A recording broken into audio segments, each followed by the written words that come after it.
Hello everyone, this is Crota giving you a shoutcast and a game between Stephano versus Evil Genius's Huck here on GSL Daybreak.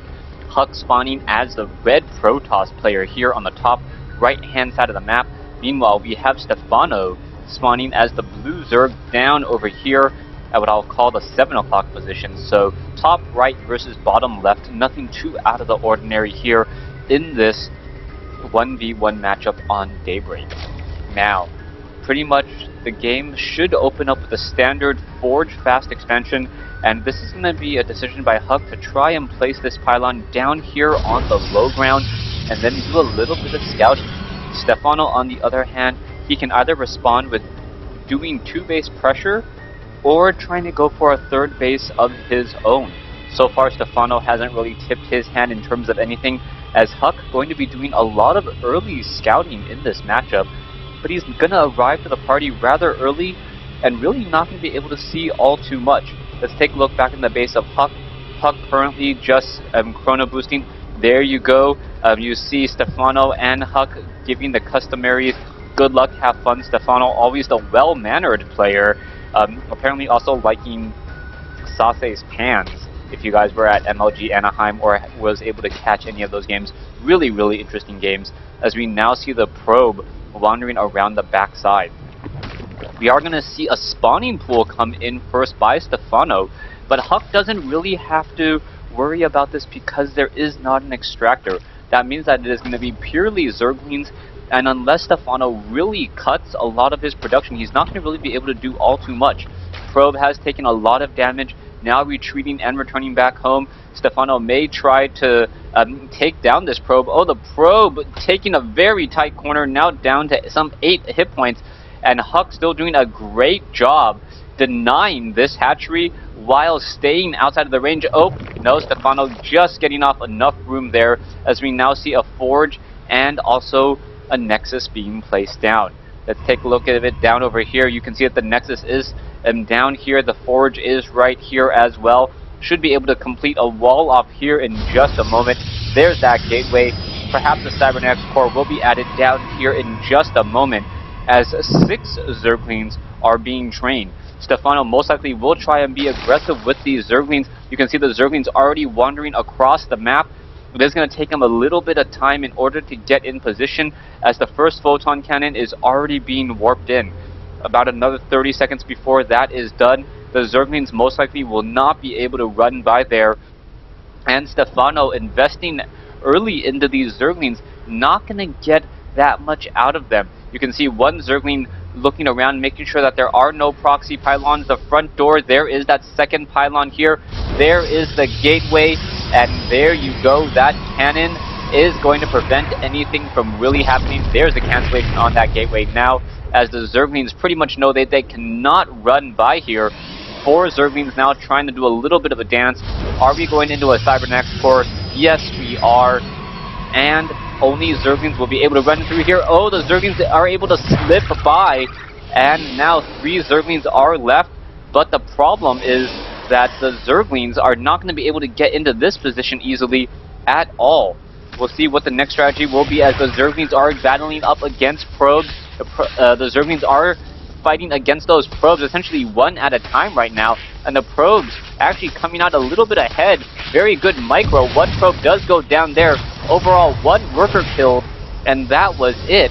Harvester count 22 to 25, as we see Stephano transitioning into a fast hatchery of his own. So it is going to be a quick 3rd base against the 2 bases of Huck. Huck is not going to be able to do that much aggression at all, since he did go for that Nexus first. Warp gate tech is significantly delayed. Huck now going into a lot more gas here in his main. He is not getting any gas at his natural though, so it really doesn't feel like Huck has a definitive plan as of yet. He's just trying to get up a strong economy, getting level 1 weapons upgrade. Should be throwing down, I believe, multiple gateways at this point, since he is going for that level 1 weapons upgrade. We haven't seen that critical 3rd building. Let's take a look at Stephano. Stephano now transferring some drones back to gas here. He's only running on 2 gas, and we are about at the 7-minute mark of this game, as Stephano going into a more Roach style of play, transitioning away from those Zerglings. Huck is getting those additional 5 gateways, as I mentioned. There you go, actually getting an additional 6 gateways for a total of 7. And 1 Artosis pylon, if I ever saw it. 1 pylon powering multiple buildings. That is an Artosis pylon, even though it is sacrilegious to say, as Artosis would never ever do anything like that. Well, not now. Forge now coming in, we can see 80, and halfway done, 80 seconds to go on the weapons upgrade, and every chrono boost for every 20 seconds cuts the building time by 10, so 70 seconds left there. And Huck just trying to macro up, but this is going to be a problem. Stephano, even though he's training some supply inefficient units with those Roaches, if he's able to get up to Glio Reconstitution as he is now going into Lair, that increases the DPS on those Roaches, as those Roaches are able to get within combat range very, very quickly, and they're also able to kind of stutter step. Huck now transitioning into a robotics facility.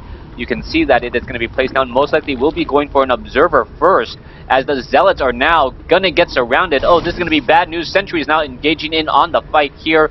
Zealots and Sentries together, as we are now sitting on 49 drones versus 44 probes. 7 drones still being trained up. A lot of Roaches on the field. 96 over 102 compared to 58 over 52, as Huck tries to establish another expansion, unable to do so, forcing a couple cancellations. And now the Roaches back over here may be able to catch some of these units.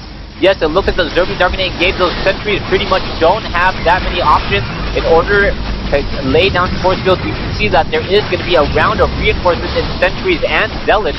The Roaches are going to back away ever slowly but surely, as we are now going into a macro hatch. The Roaches doing a great job engaging against those Zealots. The Sentries unable to engage, and that is actually hurting them a little bit more. Stephano now going after the Sentries. The Sentries are very expensive units. Some great trading coming in now, as you can see one more shot coming back over.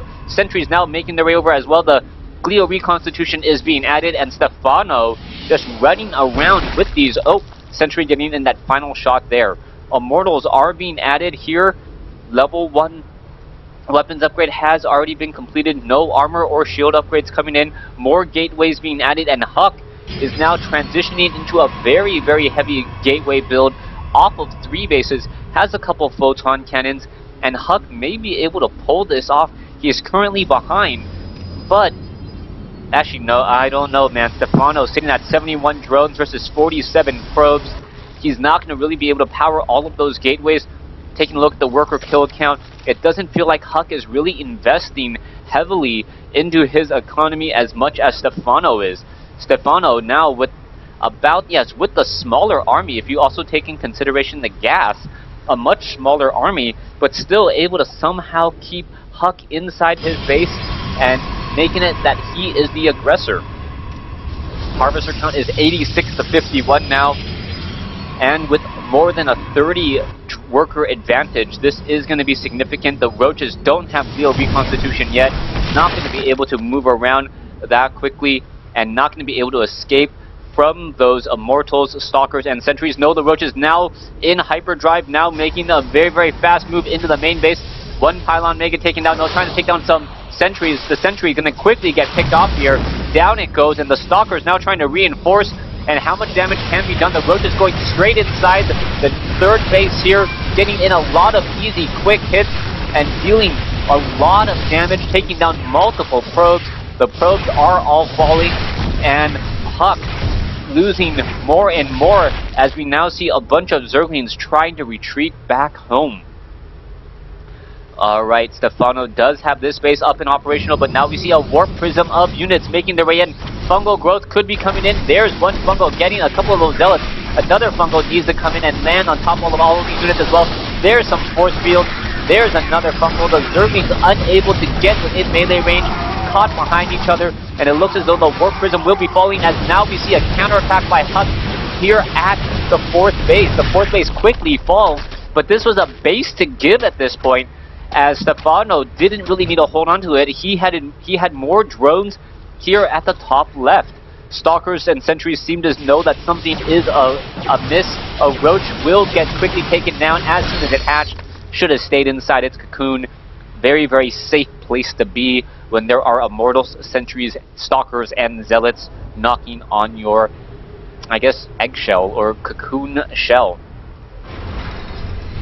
Observer now making its way out across the map. We are on a 3-base Protoss versus a 4-base Zerg Stephano with about a 70 supply advantage, but he does have a lot of roaches, which are, as I mentioned, very supply inefficient units.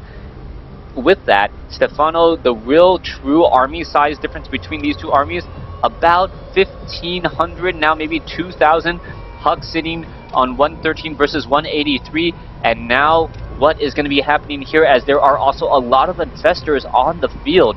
We are going into the robotics bay, but it may be too little too late, as the Zerglings are just doing a quick run by here and now trying to run in up the front. The Spire already being added, so Stephano going to be able to transition into Corruptors and then Broodlords very easily. Protoss ground weapons level 2, Colossi extended thermal lance range also being researched. We are going into Hive Tech, adding in more hatcheries as well, and this is going to be a sight to behold. Two macro hatches off of 5 bases, and pretty much Stephano can remax up very quickly into any army he wants in just a matter of seconds. And Stephano is transitioning away from these roaches. You can see level 2 weapons upgrade and armor upgrades coming in for those Zerglings and eventually Broodlings when coupled with those Broodlords. Stalkers now making their way over. You can see a couple of spine crawlers are being added down onto the field. Where are those spine crawlers going to move to? Is Stephano going to take down these center rocks and try to do that slow push across the center? That really isn't his style. He really likes much more mobile styles of Zerg, as the Stalkers and the Immortals are going to be clearing out these destructible rocks for him. Here we go. The destructible rock will get taken down in a matter of seconds. And now there is a fungal growth onto one observer. The observer is quickly taken down, and now the units are going to be forced to retreat again. One Zergling on patrol, one Zergling down here as well, making sure that no Nexus will be able to warp in. But Huck now getting up to 170 supply. Stephano will really have to remax quickly in order to come out ahead, and that's what I believe he's going to be doing, as he does have 57 larvae on the field. Alright, I believe he's trying to actually take down and kill some of his own units in order to make Broodlords. 5 Broodlords now on the field here. You can see 17 roaches. Another hatchery being placed down here by Stephano at the 12 o'clock position. And this is going to be a very, very lopsided battle in just a moment, as Stephano is going to be able to remax very easily, very quickly. Zerglings still chasing down over here. Stephano knows that he is in dominant control of the game. 3 bases versus 5, as this hatchery is still being established. Archons now making their way in and around, and where are these units going to go? The Zerglings perhaps going to try to take down a couple of the probes, sacrificing themselves, as we now finally see a 4th base by Huck. 4 bases versus a 6 bases off of 8 hatcheries. These mineral patches are nearly mined out, and now here we go. Stalkers are on the move. 2-0 upgrades coming in, and Huck is going to be in trouble. Huck does have a slight supply advantage now, but I believe things are going to go well for Stephano. Stephano now moving in, taking down multiple Stalkers here. We could perhaps see some more fungal growth. The hatchery does fall, and Huck with that massive Protoss death ball. How much damage can he deal? The Broodlings are being dropped down. Infestors are trying to get off more and more fungal growth. The Archons are not going to be able to engage. The Broodlords are there engaging, and what is going to happen to those Stalkers? That is the question. Stalkers do have Blink. Infestors are still getting off fungal growth. Stephano now remaxing. Stalkers are going to try to engage here, focus down all of these Broodlords. A lot of Broodlords will get taken down here, as the Spine Crawler is going in on the fight. Going to do a little bit of picking off. Infested Terrans will get taken down. And now where are all of the roaches that we just saw being trained moments ago? Fungal growth should be coming in. No, not enough energy. There you go. There's the fungal, as the roaches are now just barreling and charging their way, crashing on this Stalker Colossi Death Ball, and the Death Ball will fall as we now see another 50-some odd supply of roaches being retrained. Huck does have the larger bank, but his army is half the size. Never a good situation as this counter tidal wave now pulling back, going to crash on shore once more, and this Nexus will fall here. Stalker is trying to hold off against all of these roaches. Infested Terrans are being added, more units being added as well. Stephano needs to regroup. He doesn't really need a retreat, he just needs to regroup and figure out his next plan of attack. The roaches are not upgraded with any weapons upgrade at all, which is the real reason why these Stalkers are having such an easy time. Roaches now battling it up, taking down a couple of those pylons here, and it looks like this Nexus will be falling. 3 bases essentially compared to what will be 7 here in a moment, as the Zerglings force all the Stalkers to retreat once more. Broodlords are being added, and how many Broodlords are we going to have? 7 Broodlords on the field, level 2 weapons upgrade, more Corruptors being added, and these Broodlords will be 2-2 upgraded in just a moment. Huck still staying in this game though, the Observer keeping track of this army, and this is going to be a very, very slow push of Broodlords and Infestors. No Queens though for any heals, as now a massive Stalker Ball coming and moving down across the bottom portion of the map. Broodlings able to quickly take down some pylons here, as the Stalkers and the Zealots do need to retreat. They cannot afford to engage or do any sort of counterattack here, as the Broodlords are now engaging against the Stalkers. A beautiful positioning by Stephano, minimizing the surface area underneath those Broodlords to make sure that the Stalkers cannot pin down all of those Broodlords in the air. Stalkers finally getting in position now, but the damage already dealt, as we're seeing the roaches now engage again. The Broodlords are very far back. More Broodlords are being morphed into the field here. Stalkers are retreating. We can see multiple bases and multiple mining happening all across the map, as now we are seeing Overseer in the air trying to take down the rest of these Broodlord cocoons. One Broodlord cocoon down to 4 hit points, and it looks like it will be able to get back up to full hit points here. Stephano still sitting on a 75 supply advantage. Broodlords now making their way in, but will end up getting picked off by all of these Stalkers. Stephano doesn't seem to know how to finish this game at all, even though he has such a large advantage. Let's take a look at the army size, and let's take a look at the losses. The losses are about even, as we are now going into 3-3 upgrades. The Broodlords at 2-2 upgrade, dealing 24 damage per attack, followed by the Broodlings dealing even more damage there, as the Broodlings attach themselves and try to just constantly get within melee range of those Stalkers. Broodlords still engaging there, dropping off their kids on those Stalkers. Those Stalkers not doing that great, as essentially those Broodlords are trading time for units, as Broodlords have an infinite number of Broodlings. Alright, Stephano with mass spine crawlers here. We can see that the drone count is now up to down to 77, as a lot of those units and a lot of those drones have been morphed into spine crawlers. Huck still not giving up at this stage, as the Stalkers are still trying to engage. Stalkers now making their way in, gonna take down a lot of these Broodlords here. One Broodlord, another Broodlord down, more and more units coming in, and there is the GG. Huck getting, Huck losing game 1 here, Stephano taking it here on Daybreak. Thanks for watching, thanks for listening. Hope you guys enjoyed game 1 in this series. Stay tuned for game 2.